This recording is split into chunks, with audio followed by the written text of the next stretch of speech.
we'll talk about the paper now that the government put out. That's the Fair Work Review, embraced by unions, attacked by business. The report card came in and I guess it gave the government an A+, really.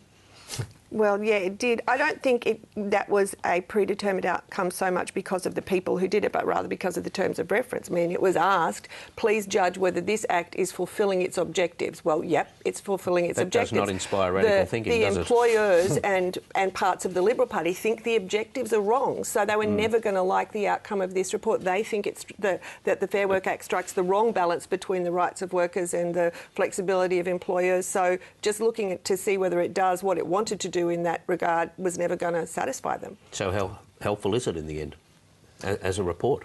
Well, as a report, I don't know that it does much. As a political weapon, it's probably quite handy to have because it sort of puts the, as we saw in the clips, the Labor Party is now trying to turn the spotlight on the coalition and saying, well, you're complaining, but what are you going to do about it? Well, and it's going to be very hard for them to do something about it that doesn't get them into further trouble. And also, in terms of the factual analysis, it did sort of highlight the fact that while there is a perception and anecdotal evidence among employers that the Fair Work Act is bad for productivity, that's not something they've been able to quantify, and productivity actually started to go down under work choices and has continued.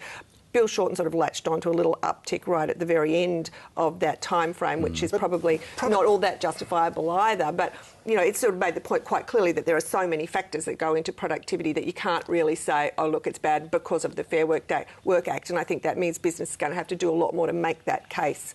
And if not the Fair Work Act, then what? I mean, there's a problem with productivity and that has to be addressed. Well, productivity is such a bogus measure anyway. I mean, it's an important thing that we get more productive, but it's incredibly hard to measure it.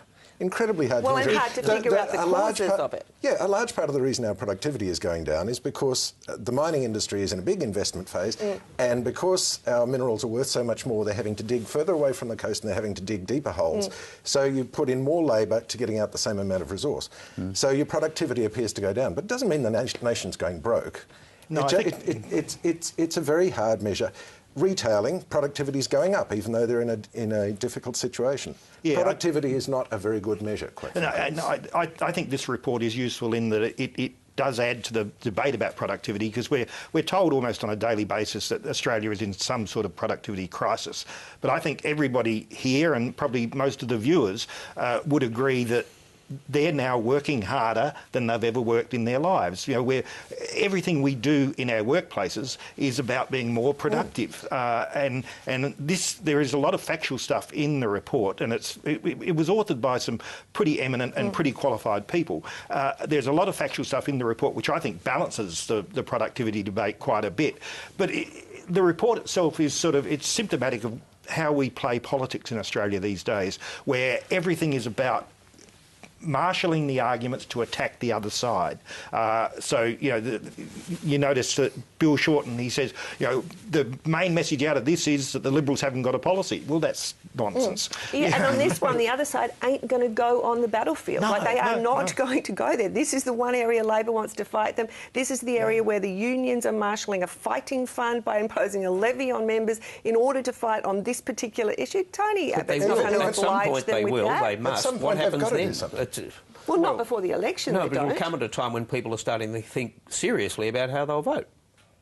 Well, they will come out and they will do as little as possible, and they will talk in generalities about bringing it back to the sensible centre and all these slogans. And reasonable and calm and considered. But this giant shadow work choice, is it as bad anymore as it once was? Like the Australian Industry Group, for example, put out some figures this week. They said that in their view, in the Fair Work Act, there are 140 pro-union provisions in that act, and yet only 13% of people anymore in the private sector are in unions. So the government, it's the opposition just too skittish for their own good on this. If you were Tony Abbott and you can run a campaign on carbon pricing, you can run a campaign on almost anything else but your very weakest ground, why would you choose to go there if you can avoid it before the election? It's something for government, I guess. Yeah, and I think there will be a bit of traction to it. I mean, the Queensland state government is doing quite a bit in taking away the rights of workers to strike and the rights of workers